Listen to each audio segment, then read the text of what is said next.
কুসুমের সকল গোপনীয়তা এবার সকলের সামনে ফাঁস হয়ে গেল। হ্যাঁ বন্ধুরা, ভিডিওতে লাইকটি দেখতে থাকুন। যে মুহূর্তে কিনা রাতুল বলতে থাকে যে কুসুম তোমার এই মিথ্যের আশ্রয় নেওয়ার কী প্রয়োজন ছিল বলো তো, অন্যদিকে কুসুম যখন বলতে থাকে যে 1 মিনিট রাতুল সাহেব আপনার কি মাথা খারাপ হয়ে গেছে বলুন তো, আপনি তো রীতিমতো আমার অন্তঃসত্ত্বা হওয়ার খবর শোনা মাত্র এই বিয়ে থেকে পিছিয়ে যাওয়ার সিদ্ধান্ত নিলেন, এখন আপনি নতুন করে এই সমস্ত কথা বলে আপনি কী বলার চেষ্টা করছেন তো সেটাই বুঝতে পারছেন না। অন্যদিকে রাতুল বলতে থাকে যে এখন তো আমার কুসুম রীতিমতো সন্দেহ হচ্ছে এই বিষয়টা নিয়ে যে তুমি আদৌ অন্তঃসত্ত্বা কিনা, কারণ আমার তো মনে হচ্ছে যে তুমি ইচ্ছাকৃতভাবে এই অন্তঃসত্ত্বা হওয়ার কথাটা রটিয়ে দিয়ে তুমি আমাকে এই বিয়ে থেকে পিছিয়ে যাওয়ার জন্য বাধ্য করবে এবং তার পরবর্তীতে তোমার লগ্নভ্রষ্টা হওয়ার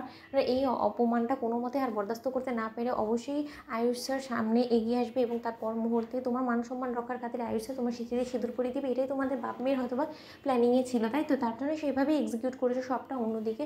কুসুম যখন বলতে থাকে যে আচ্ছা আপনারাই তো এক্ষুনি রিপোর্টটা নিয়ে আসলেন এবং দেবলীনা ম্যাডাম নিজেই তো এক্ষুনি বললো রিপোর্টসটা পড়া মাত্র যে সেই রিপোর্টে নাকি আমার অন্তঃসত্ত্বা হওয়ার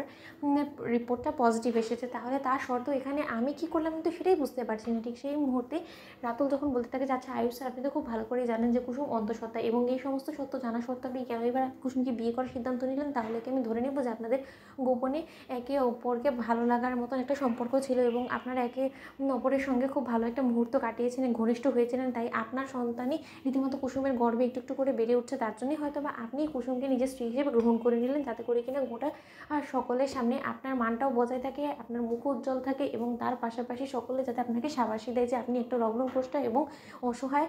মেয়েকে আপনি অপমানের হাত থেকে রক্ষা করার জন্য আপনি এরকম একটা সিদ্ধান্ত নিলেন, তাই তো? তাতে করে আপনাদের এই নোংরামগুলো ধামাচাপা পড়ে যাবে। অন্যদিকে আয়ুষ যখন বলতে থাকে যে রাতুল আমি কিন্তু আর কোনোভাবেই বরদাস্ত করবো না এই সমস্ত তোমার নোংরামো কথাগুলো। অন্যদিকে কুসুম যখন বলতে থাকে যে 1 মিনিট রাতুল সাহেব আপনার ভুল ধারণা ভেঙে দেওয়ার জন্য আপনার একটা কথা বলে রাখছি, আমার এবং ছোটো সাহেবের কিন্তু অনেক আগে বিয়ে সম্পন্ন হয়েছে এবং আপনিও সেই সমস্ত কিছু সম্পর্কে জানেনও। এবং আমি আপনাকে আরও একটা কথা বলে রাখছি, সেদিন যে বিয়েটা হয়েছিল সেটা আমাদের সকল রীতিনীতি আচার অনুসার সব কিছু মেনেই আমাদের বিয়েটা হয়েছিল। তার কাজেই আমার সন্তানের যদি পিতৃ পরিচয় দেওয়ার জন্য যদি ছোটো সাহেব আমার স্মৃতিতে আবারও সিঁদুর পরিয়েও থাকে, তাতে আমার মনে হয় না যে কোনো রকম কোনো অন্যায় আদৌ সে করেছে। অন্যদিকে দেবলীনা যখন বলতে থাকে যে 1 মিনিট কুসুম তোমার হয়তো বা কোনো ভুল ধারণা পোষণ করে তুমি বসে আছো, সেটা একটা অ্যাড শ্যুট ছিল, এছাড়া কোনো কিছু না, তাহলে সেই বিয়েটা বিয়ে বলে তুমি কী করে অ্যাকসেপ্ট করে নিলে এবং তুমি কি কোনো মতে সেই বিয়েটাকে অ্যাকসেপ্ট করে নিয়ে তুমি আয়ুষের সঙ্গে কোনো ঘনিষ্ঠ সম্পর্কে জড়িয়েছিলে? ঠিক সেই মুহূর্তে ইন্দ্রাণী গাঙ্গুলি যখন বলতে থাকে যে আয়ুষ এই সমস্ত কথা দেবলীনা কী বলছে, ঠিক সেই সময় মীনাক্ষী যখন বলতে থাকে যে দিদি দেবলীনা ভুল কিছু বলেছে বলে তো অন্তত আমার মনে হচ্ছে না, কারণ তুমি একটা জিনিস ভেবে দেখো না যে কুসুম সেই বিয়েটাকে রিয়েল বিয়ে বলে ভেবে নিয়েছে, তাহলে তো অবশ্যই ওরা